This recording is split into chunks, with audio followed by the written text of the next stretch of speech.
CW Haircare friends and family. Welcome back to our weekly upload. This Saturday, we're talking about alopecia. We mentioned that to you last week when we were discussing what's your hair type.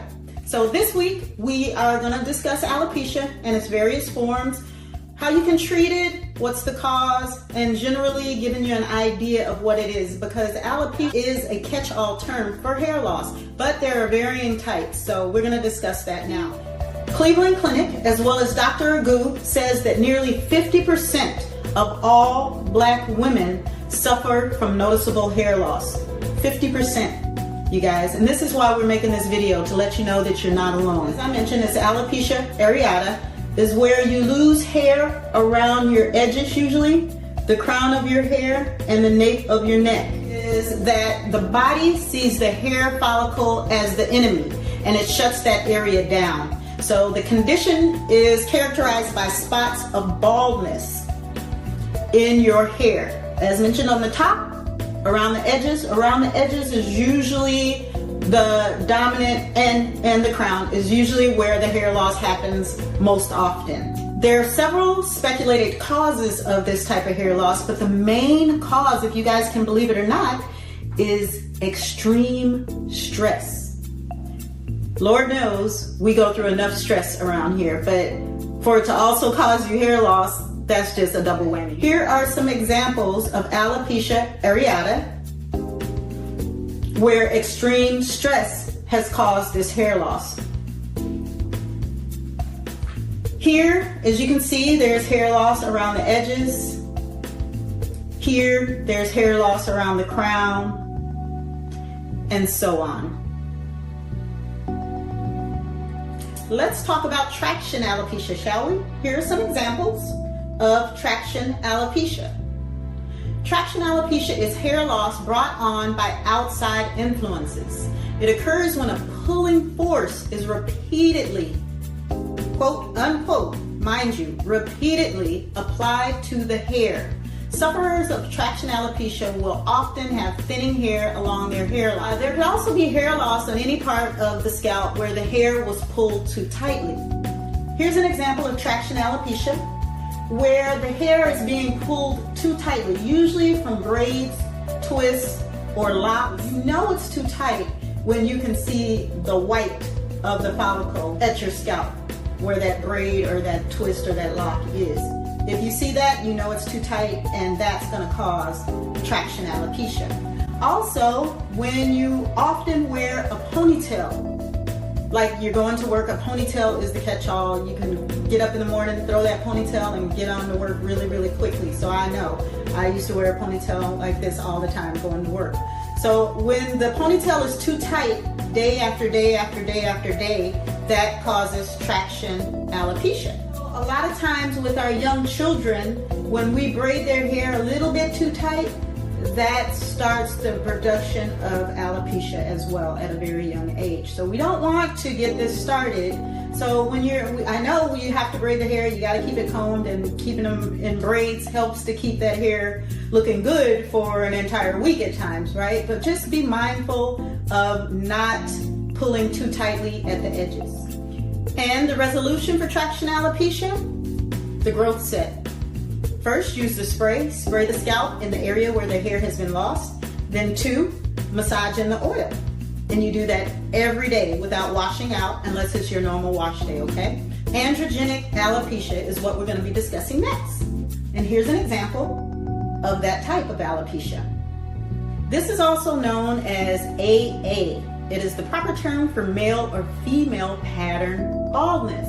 This form of hair condition looks different in men and women. In men, hair begins to fall out around the temples and then continues to fall out until the hairline resembles an M, or sometimes just all gone on the top and you have like a donut going around the outside of the hairline. In women, hair loss from androgenic alopecia, AA, usually begins with a thinning all over the head. A receding hairline is not common in women like it is in men, but the thinning, especially around the top of the hair, and then it starts to expand. It usually begins between the ages of 12 and 40. According to Science Direct, androgenic alopecia is caused by androgens in genetically susceptible women. Women can inherit the gene that causes this hair loss from either one or both sides of the family. So basically, this is hereditary. The risk of developing this type of alopecia increases with age. The solution to this is get started as early as possible using our growth set. Once you know that it is hereditary and that this type of alopecia runs in your family. The next type of alopecia we're going to discuss is called CCCA alopecia. We have numerous customers reach out to us, and the first thing they say is, I have CCCA alopecia, and can your product help with this? Of course, I had to look that up and try to understand a little bit better about what CCCA was before I could say that we were able to help them. But of course, the growth set was created to reverse and to help people with alopecia, period. That's what it was created for. So, recommending the growth set for the CCCA, we have gotten back numerous wonderful reviews on how it's grown the hair back. As a matter of fact, I'm going to read a review in just a second about a CCCA alopecia condition. But first of all, what causes CCCA? CCCA, first of all, stands for centrifugal cicatricial alopecia. It is a very common cause of alopecia or hair loss in Black women. Hair loss from CCCA occurs primarily in the central crown part of the scalp. The hair loss radiates outward in a centrifugal or circular pattern and is usually gradual, although some people experience a rapid progression. CCCA causes complete destruction of the hair follicle, as well as causes scarring that leads to permanent hair loss. So catching it early is imperative. But what can help this, again, is the growth set. We have several customers who have had this type of hair loss, and we recommended the growth set, the spray and the oil, and it did grow their hair back. And I'm going to read a comment from one of our customers about this. It says, "Good morning. I just wanted to let you know that your product is so awesome. I am a 2-time breast cancer survivor since 2011. At the age of 36, I have tried so many products and vitamins to get my hair to grow back. It will grow back, but only in certain areas. It has been so frustrating not being able to get my hair to grow back. I started on your product this past Tuesday. I figured it won't hurt but to try. Because your products were all natural oils, which is what I introduced myself to last year, I felt I wanted to give it a try. Yesterday, I combed my hair and noticed less breakage. Today, I took my hair down to wash it, and it was barely anything in the comb. I showed my mother, since she was the one that went through the journey with me with the cancer. She said she might have to try it out for herself. I normally don't get on social media, but I am so happy I got on it that day to hear your testimony about your hair and how you started the product. Also, to read some of your ingredients and how to use the product. Thank you so much. I am so excited to know I will have my own real hair back soon." And this is from Keisha. Thank you, Keisha, for the review and allowing me to share this with others. The next type of alopecia that we're going to be discussing is called anagen effluvium, which is caused by chemotherapy and radiation. So those that suffer from cancer and the chemo and the radiation that they receive, this is the type of alopecia that happens from that chemical influx. And as you can see here, this is what the anagen effluvium alopecia looks like. And of course, I told you what the cause was. It was radiation and chemo. The one we're going to discuss is called alopecia mucinosa. Alopecia mucinosa, also known as follicular mucinosis. This describes the appearance of mucin around the hair follicle. It is characterized by bald patches of skin in which hair follicles are prominent, as shown here. The causes of alopecia mucinosa is mucin around the hair follicle, as mentioned before. The treatment for it is a topical solution that is prescribed by your physician. Also, you can use the cytophylactic scalp spray to help with this as well, because the cytophylactic scalp spray has a cellular turnover. It can go right in there, and it also alleviates bacteria that's on the scalp. So the next type of alopecia we'll be discussing is tinea capitosis, caused by an infection.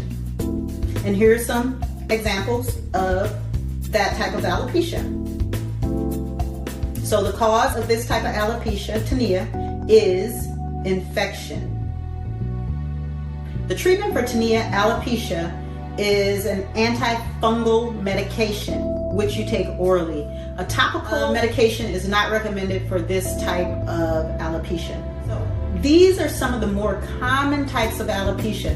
And you thought your alopecia was really, really bad. Others, may have it a little bit worse than you. Not wishing anything bad on anybody else, but your situation may not be as bad as you think it is, and we are here to help. If we can help, we are here to help. The next type of alopecia we're going to discuss is alopecia totalis, where every strand of hair on your head disappears, as in this picture here. And there is also another type of alopecia is called alopecia universalis, where all of the hair on your body falls off. And currently, there is no known cure for this, and there is no known solid reasoning behind this occurring. They also say that for alopecia totalis, the cause is severe and extreme stress. Yeah, so if we can cut out stress, that would eliminate quite a lot of our problem with alopecia. Now, alopecia does not just hit just one particular race. It can hit any and everybody. So just be mindful. If you're noticing hair loss, then jump on top of it right away.